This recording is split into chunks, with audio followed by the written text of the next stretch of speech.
what on earth is happening with the French? Macron needs to do far more, and Starmer has been forced to beg him to stop the boats as 1,500 migrants have crossed the Channel in just 4 days. Warm temperatures, of course, most of us are feeling that at the moment wherever you are in the UK. Well, that will mean more migrants. Dr. Mike Jones is a migration expert. Mike, it's a difficult situation. We saw in the last few days the French, who were giving about £500 million to, saying anyway that they were attempting to stop people in the Channel by putting pepper spray on them and so on, but it doesn't seem that it actually stopped anybody getting on a boat.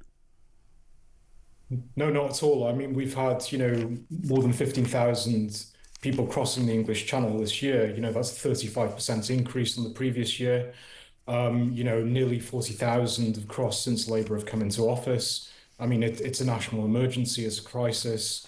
But, at the end of the day, you can't rely on the French. You need to create your own deterrence. I mean, the view of the French is quite straightforward. They're not going to intervene in the high seas because of their legal obligations to the UN Convention of the Laws of the Sea. Politically, they don't want France to be a dumping ground or a holding pen for illegal immigrants who want to go to the UK. They have, however, amended the law, French maritime law, on intercepting these dinghies in shallow waters. And on paper, that's a game changer.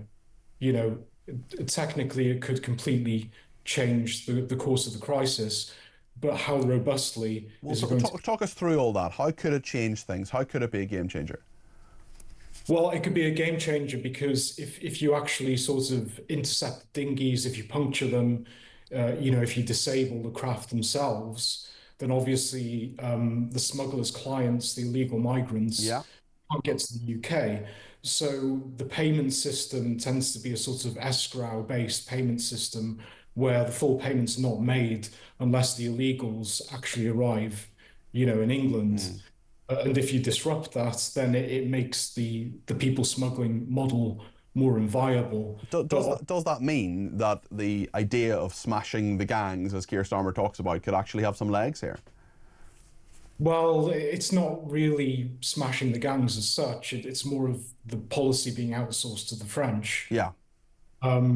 But if they do it, and if they actually disrupt these people who are bringing people across the Channel, that in itself could attempt to solve this problem. But what I think is a big issue, Mike, is that what always happens and what has historically happened is that the authorities innovate and then the people smugglers innovate, don't they? We still have people coming across in lorries, not nearly as many these days, but it used to be far more. And then they sort of stopped a lot of the lorries and then they went to small boats. I mean, there will just be a next stage. There will just be another way where they innovate. And I wonder if you can ever really solve this problem without having very, very strong action, not necessarily by the French, but by us here in the UK. Yeah, precisely.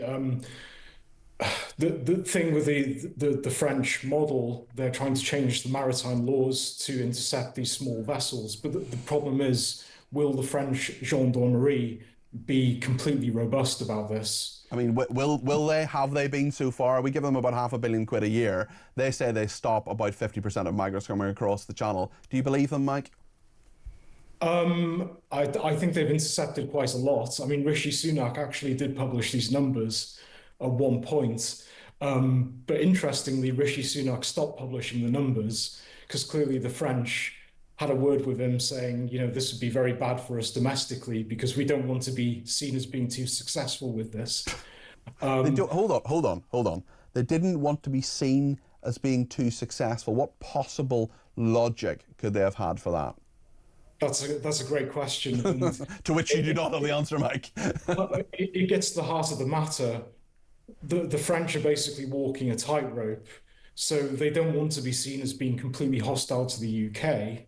They want to cooperate. But on the other hand, the immigration is total political kryptonite in France. If the French public see their country as being a holding pen for illegal immigrants who want to go to the UK, that's going to cause massive problems for the French administration. So France, on the one hand... Don't some people, sorry to interrupt you, Mike, but don't some people sort of see that already? Just see that, so if they stop the flow, essentially, that'll cause many, many more problems in France. Is that what you're saying, or do I misunderstand you? Kind of, yeah. I mean, they have disrupted the flow to some extent, but it's a tight walking rope because the French basically are quite angry about the pre-departure checks that we have near the Channel Tunnel, the ports, because a lot of these people are intercepted and they just hang around in France, and they end up in squatters camps and so on. Okay. So the French public don't want to be the holding pen for these people, but the French administration do, to some extent, want to cooperate with us. But yeah, that's it. My guess is the French gendarmerie, when they intervene with these boats with shallow waters, I'm skeptical that they'll Okay. puncture the boats. There'll be tear gas, there'll be batons, and so on, but a lot of these people will still get through. Yeah. Um, but, Okay. but that's the problem. Yeah. Mike, thank you. That's Mike Jones there, Dr. Mike Jones, migration expert. Appreciate him joining us this morning.